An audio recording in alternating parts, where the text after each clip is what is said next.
Hello, everyone. This is episode 16 of the Cyber Clinic podcast. Before we start, I want to be clear that the information shared in this episode is for educational purposes only and should not replace professional medical advice, diagnosis, or treatment. If you or someone you know is struggling, please seek the guidance of a qualified healthcare provider. That being said, welcome back to the Cyber Clinic podcast, where technology, healthcare, and humanity intersect.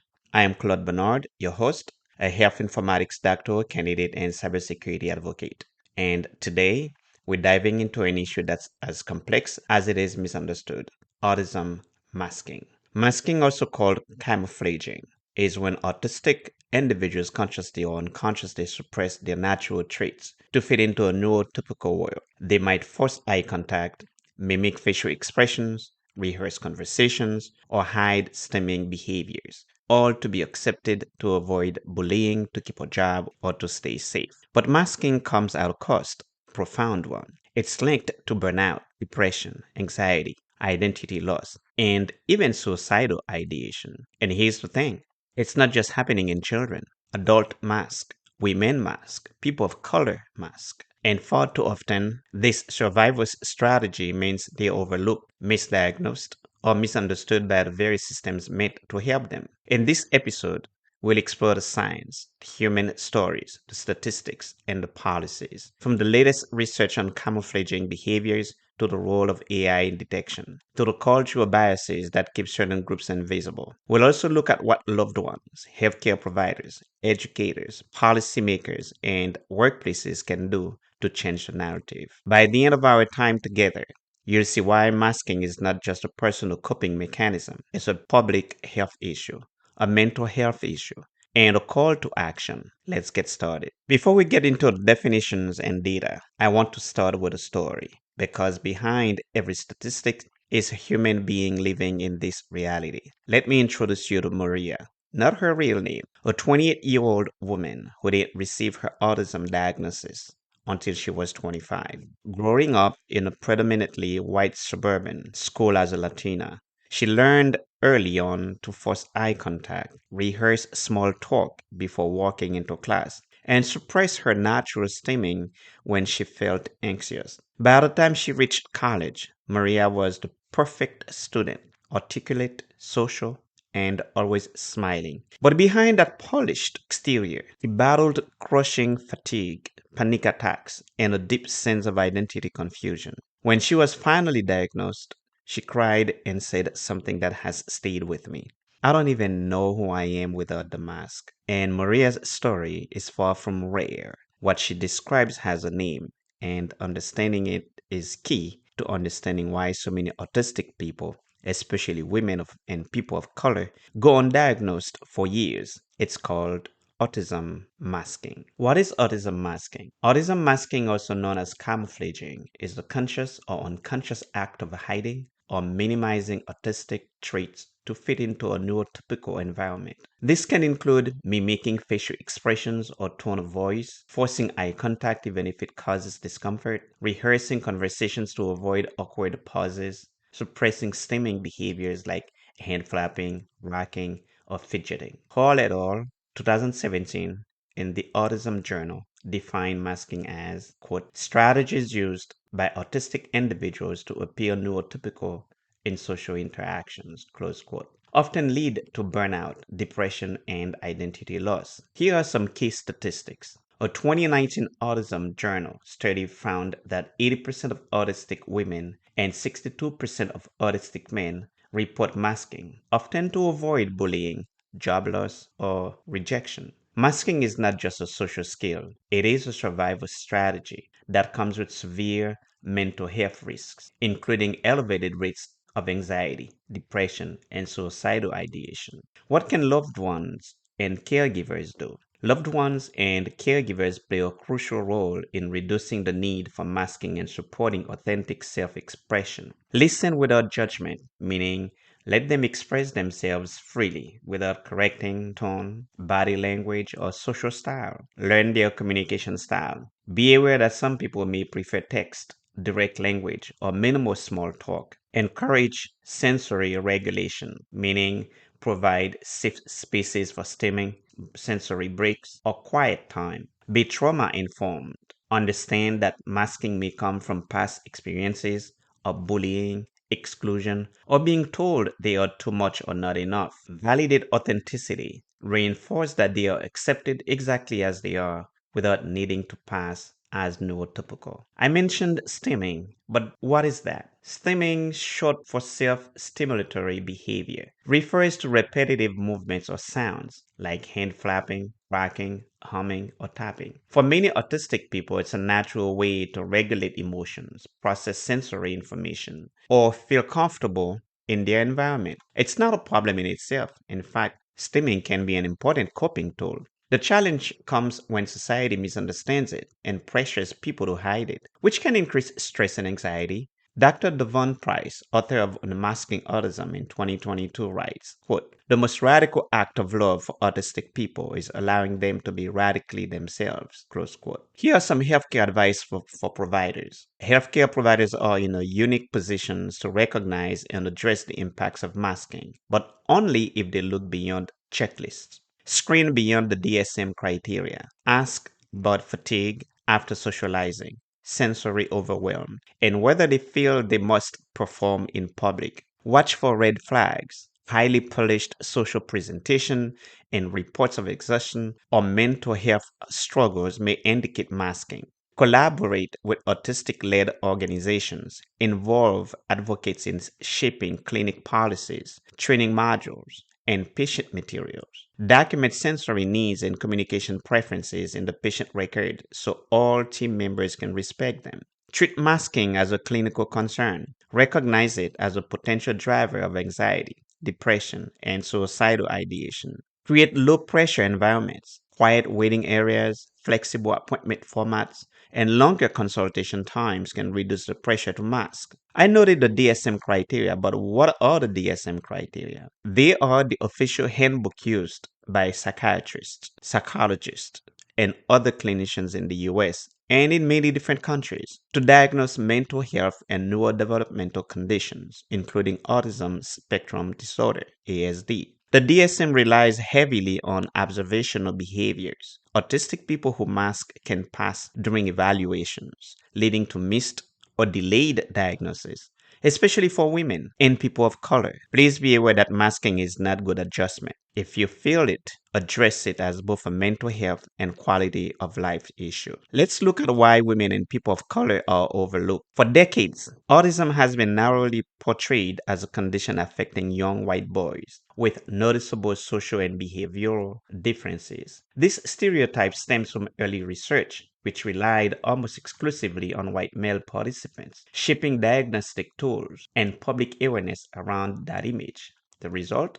Women, especially those who mask, often go undiagnosed or misdiagnosed. People of color are more likely to be labeled with behavioral or emotional disorders instead of autism or diagnosed years later. Research shows that the actual prevalence across gender and race is likely similar. Still, cultural expectations, clinician bias, and the lack of representation in studies create a persistent and harmful diagnostic gap. Here are a few key statistics. Looms and al., 2017, for every 3 males diagnosed, only 1 female is diagnosed, despite evidence that the real rates may be nearly equal. Botha and Frost reported in 2020 autistic individuals of color face higher rates of misdiagnosis, delayed access to care, and dismissal by providers. The CDC report in 2023 diagnostic disparities are most significant in communities with fewer autism trained clinicians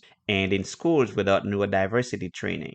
This isn't just a problem of numbers, it's a problem of perception. The way autism has been portrayed for decades has shaped not only public understanding but also clinical practice, and that's where the deeper issue lies. Here's an expert insight.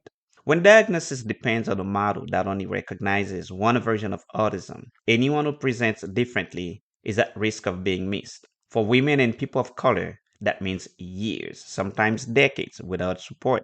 Closing this gap isn't just about better tools, it's about dismantling the stereotypes that decide who gets help and who gets overlooked. Once we understand that stereotypes shape diagnosis, the next question is, why are certain groups affected more than others? The answer isn't simple. It's a web of cultural norms, systemic bias, and outdated diagnostic models that all intersect to make autism harder to see in women and people of color. Let's break that down.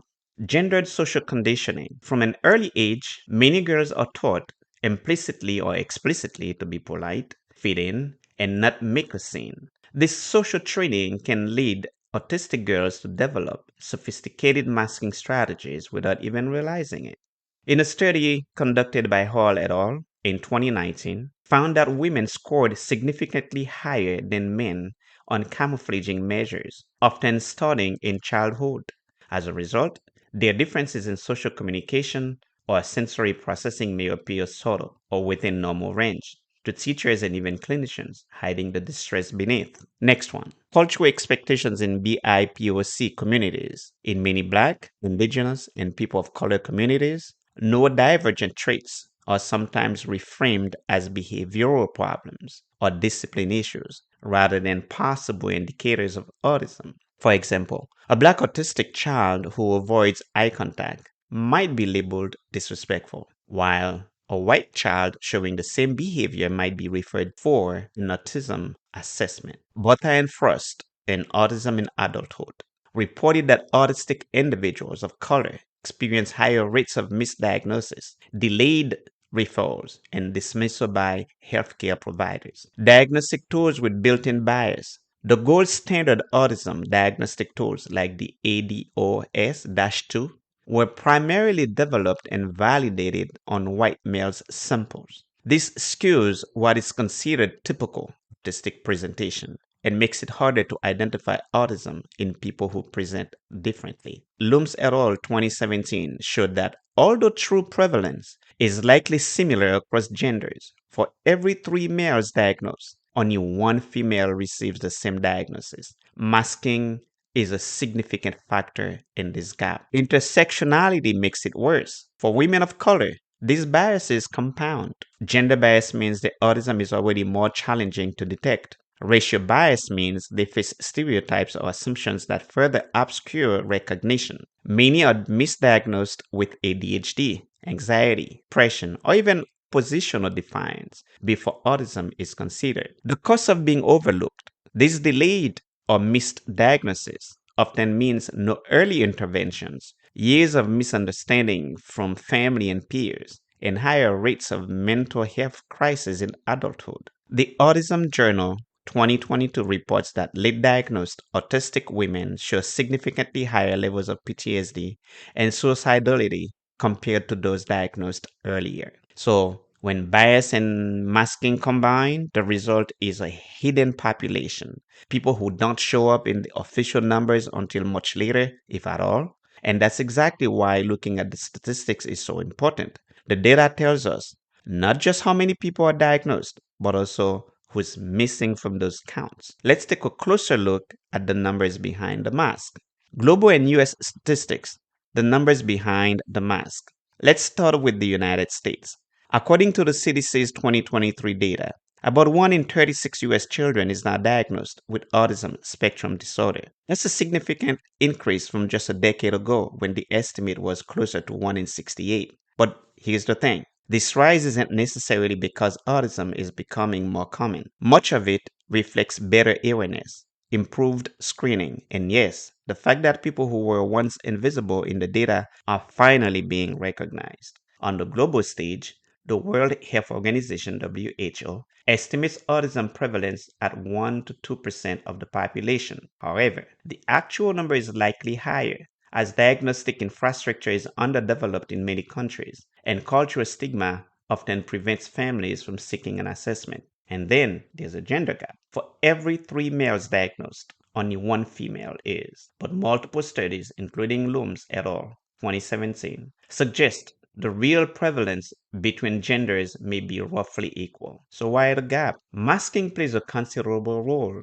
Many girls and women are incredibly skilled at camouflaging, mimicking peers, rehearsing social interactions, suppressing stimming behaviors, all of which can fool even experienced clinicians. Ethnic and racial disparities tell a similar story. In the US, Black and Hispanic children are diagnosed later on average than white children, often years later, and are more likely to be misdiagnosed with behavioral disorders first. Botha and Frost 2020 found that autistic people of color face higher rates of dismissal by healthcare providers and longer delays in receiving support. This means they may spend their entire childhood and even adulthood without proper accommodations. So, when we look at the numbers, we're not just seeing statistics about autism, we're seeing the reflection of cultural biases, systemic barriers, and the powerful and visible force of masking that keeps so many people out of the official counts. Global and US statistics busting the myths. Now, looking at those numbers and the gaps in who gets diagnosed, it's no wonder that masking is so misunderstood because when someone appears fine, even trained professionals can assume there's no struggle. And that brings us to some of the biggest myths about masking. Here are three major myths about masking. Myth number one, it's just shyness. No, shyness is a personality trait. Masking is a complex coping strategy, often a survival mechanism. An autistic person who masks is actively editing themselves to avoid being judged, bullied, or excluded. Myth number two, if they can act normal, they're fine. Not at all. The ability to blend in does not erase the exhaustion, anxiety, or sensory overload happening beneath the surface. Think of it like smiling while treading water. The smile doesn't mean the swimmer isn't tired. Myth number three, they'll grow out of it. In reality, masking often becomes more intense with age, especially in workplaces or social settings where conformity is rewarded and differences are penalized. Over time, this can lead to burnout, depression, and loss of self identity. These myths stick around because masking can be so convincing, even to professionals. Imagine a student who is cracking jokes in the cafeteria, answering questions confidently in class, and smiling in every group photo, but goes home completely drained, unable to speak to their family for hours because they've spent the entire day performing. From the outside, they seem fine. Inside, they're in survival mode. That's why researchers like Hall et al. 2017 have been so important. They define masking as strategies used by autistic individuals to appear neurotypical in social interactions, noting that these strategies can lead to burnout, depression, and identity loss. Hall et al. 2017 defined masking as, quote, strategies used by autistic individuals to appear neurotypical in social interactions, close quote, noting that these strategies can lead to burnout, depression, and identity loss. The takeaway here is this: masking may look like a social skill from the outside, but from the inside, it's often a form of constant emotional labor that takes a real toll on health and well being. And that cost isn't just social. The emotional labor of wearing a mask day after day can drain mental reserves, impact physical health, and intensify existing challenges. Which brings us to an important question: is masking connected to mental health? Absolutely, and here's why. In fact, masking is both a response to and a driver of serious mental health challenges. When someone masks, they're essentially running a social performance script in their head all day. Over time, this constant self monitoring can lead to emotional exhaustion, feeling drained after even short interactions, social anxiety, fear of making a wrong move that reveals the autistic traits, clinical depression from feeling unseen, misunderstood, or pressured to suppress identity, trauma responses, including hypervigilance, avoidance, and dissociation from prolonged invalidation. Cassidy et al. In Molecular Autism in 2018 found that autistic adults who mask frequently are at significantly higher risk of suicidal ideation, highlighting the mental health cost of sustained camouflaging. Here's a real world example. Imagine attending work, a family gathering, or school. Every gesture, tone of voice, and facial expression rehearsed to pass. Now imagine doing that every single day for years. The mental strain is not just tiring, it's a health risk. Dr. Devon Price in Unmasking Autism 2022 writes, masking isn't about wanting to be someone else. It's about surviving in a world that isn't safe for you to be yourself. Close quote. This connection between masking and mental health means it's not just a social topic, it's a public health issue. Let's see what's being done and by whom. Masking is gaining visibility in research, advocacy, and policy circles. But progress is uneven, and many efforts are still in early stages. Autistic led advocacy. The most impactful work often comes from autistic people themselves. Autistic Self Advocacy Network, ASAN, US based, run by and for autistic people, lobbying for policies that move away from normalization and toward acceptance, accommodation, and self determination. Autism in Black, founded by Maria Davis Pierre, focused on cultural competence support and diagnosis for Black families who often face added stigma and delayed access to care. Neurodivergent Rebel Collective uses social media campaigns and public speaking to amplify lived experiences, unmask myths, and push for workplace and school reforms. Autistica UK, leading large-scale studies on mental health and suicide prevention in autistic populations with a focus on real-world interventions. Here are some research and academic initiatives. NIH-funded longitudinal studies tracking the long-term effects of masking on mental health with early findings showing heightened risk of burnout, TSD symptoms, and reduced quality of life. University of California, Davis Mind Institute, piloting gender inclusive and culturally sensitive diagnostic tools to address underdiagnosis in women and people of color. University College London, testing AI models that can detect masking patterns through speech rhythm, tone, and facial microexpressions, aimed at supporting earlier and more accurate diagnosis. Education sector changes. California and Massachusetts pilot programs, training teachers to recognize masking and create classroom environments where students feel safe to unmask without penalty. School-based neurodiversity curricula, slowly being introduced in districts to reduce stigma and normalize differences. Some workplace efforts, neurodiversity hiring program, Microsoft, SAP. While not perfect, some corporations are beginning to include sensory-friendly environments, flexible scheduling, and performance evaluations that do not penalize autistic communication styles. Advocacy for burnout prevention accommodations, including quiet workplaces, predictable routines, and hybrid remote flexibility. Here's a reality check.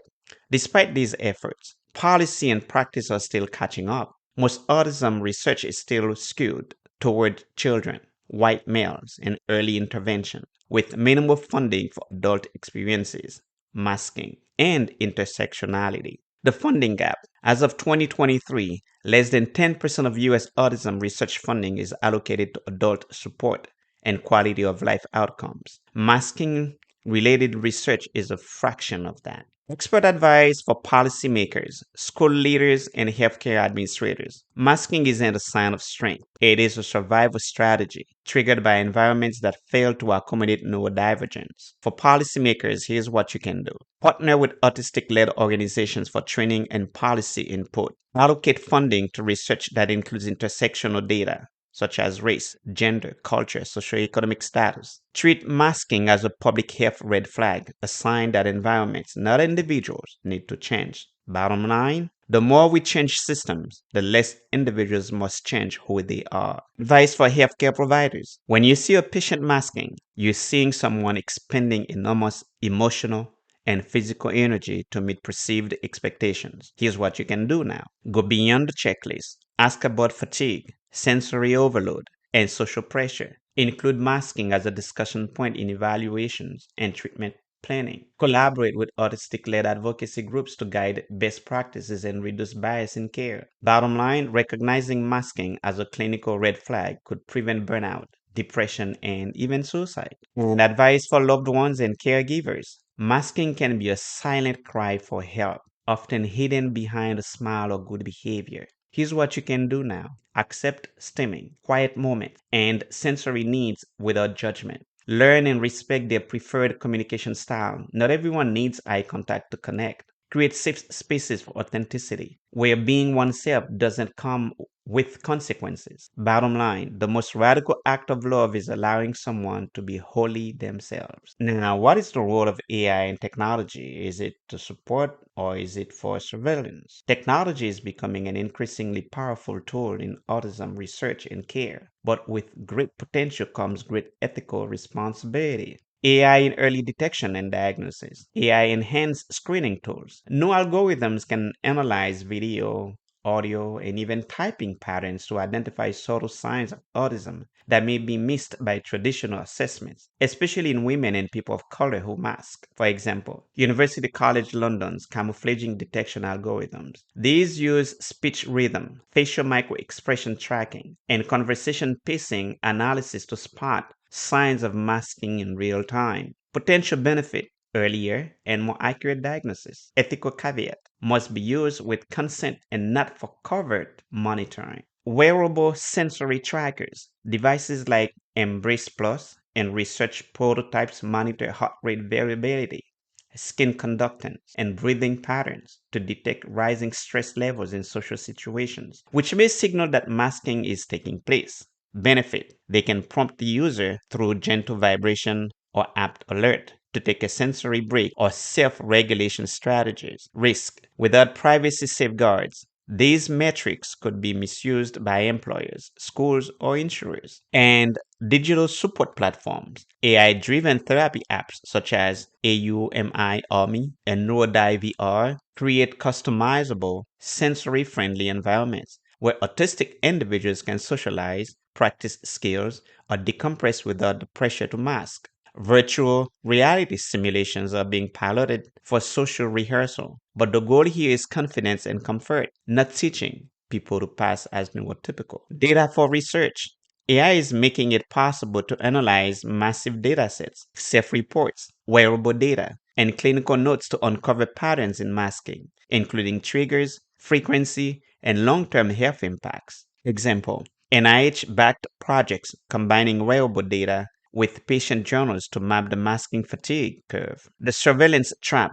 Tools designed to help can quickly become invasive if used to monitor compliance, behavior correction, or workplace performance. Informed consent. Autistic individuals must be in control of what is tracked, how it is stored, and who sees it. Bias in AI. If algorithms are trained mostly on white male datasets, they will continue to overlook women and people of color. From an expert insight, Dr. Devon Price warns, if technology is used to make autistic people better at pretending to be neurotypical, we're only reinforcing the problem.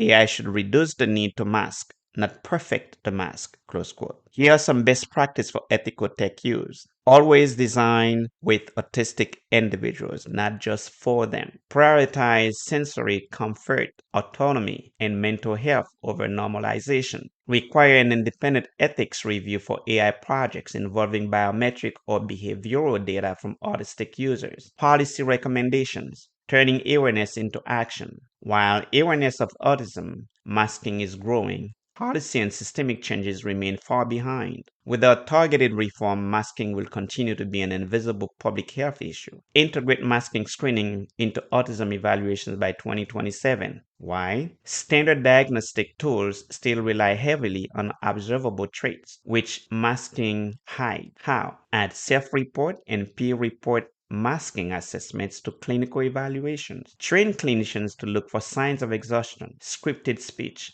and sensory avoidance. Impact: earlier, more accurate diagnosis for women and people of color who have historically been overlooked. Mandate neurodiversity education for all educators and clinicians. Why? Many teachers, school psychologists, and healthcare providers mistake masking for coping well or no longer symptomatic. How? Federal or state mandates for continuing education credits in autism spectrum differences, masking behaviors, and cultural bias in diagnosis. Include training on trauma-informed care to prevent re-traumatization. Impact: fewer misdiagnoses, less stigma, and more supportive environments. Earmark at least 20% of autism research funding for marginalized population. Why? Current research underrepresents women, people of color, and low-income communities, leading to bias in tools, policies, and interventions. This is how NIH and NSF grant requirements for intersectional sampling, priority funding for projects led by autistic researchers from underrepresented groups. The impact: richer data, better interventions, and more equitable healthcare. Workplace legislation for burnout prevention accommodations. Why? Many autistic professionals mask at work, leading to severe burnout and mental health crises. Explicitly recognize masking related fatigue as a disability impact. Require flexible scheduling, sensory friendly spaces, and options for remote work. And here's the impact that will help lower turnover, higher productivity, and reduced disability claims. Revise education policies to address masking in schools. Why? Most IEPs, individualized education plans, and 504 plans focus on academic modifications, not social emotional safety. How? Incorporate social fatigue monitoring and sensory breaks into daily schedules. Prohibit grading students on eye contact, group participation style, or behavior compliance without considering neurodivergent. Impact: safer learning environments that don't force children to hide who they are. Create national neurodiversity advocacy councils. Why? Policy is often made without input from autistic individuals. Public call to action. If you're listening, you can influence policy. Write to your representatives about including masking in autism evaluation. Support autistic-led organizations through donations or volunteering. Share research and stories that highlight the cost of masking, both in lives and in mental health. To conclude, autism masking is more than just blending in. It's surviving in a world that too often mistakes conformity for competence and invisibility for success. The research is clear. Masking is physically exhausting, emotionally draining, and psychologically dangerous. It hides struggles, delays diagnosis, and denies people the right to live as their authentic self. The change we need is systemic. We must update diagnostic tools to detect masking. We must train educators and clinicians to see past the surface. We must design workplaces and schools that value neurodiversity instead of trying to erase it. And we must listen to autistic voices, not as an afterthought, but as the experts they are. If you're a loved one, make space for authenticity. If you're a policymaker, push for laws that protect neurodivergent mental health. If you're an ally, amplify autistic-led advocacy. If you're autistic and have been masking, know this: you're not alone, and your way of being in the world is valid. Technology, including AI, can help us identify and reduce the harms of masking, but it can never replace empathy, understanding, and respect. That's where we come in. If today's conversation resonated with you, I invite you to share this episode using hashtag CyberClinicUnmasked. Connect with autistic-led organizations and keep the dialogue going, because the future of neurodiversity isn't about fitting in. It's about making space for everyone to belong. Stay aware, be helpful. Thanks for listening.